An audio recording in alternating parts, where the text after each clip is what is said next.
ময়লার বাক্স পার্ট 3 ময়লার বাক্স। বুঝলে হারুনে আমার নাতনি বেড়াতে এসেছে। কি নাম তোমার? আমার নাম রেবা। আমি তোমার জন্য কি করতে পারি? আপাতত কিছু না, আমাকে একটা কলা দিন তো। গপ গপ গপ করে কলাটি খেয়ে ফেললো। কলার খোসায় কেউ আচার খেতে পারে? হারুন মামা, আমাকে এক প্যাকেট বিস্কুট দাও।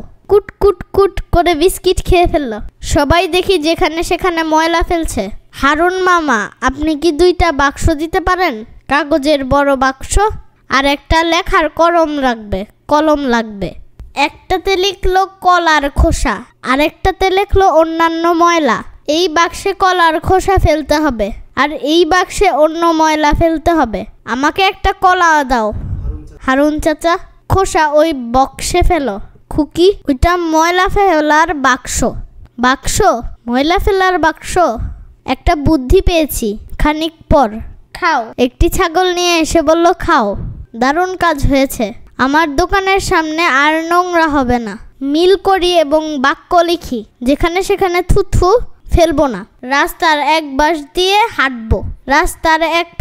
হাঁটবো।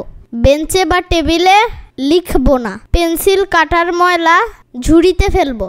ফল ধুয়ে খাবো।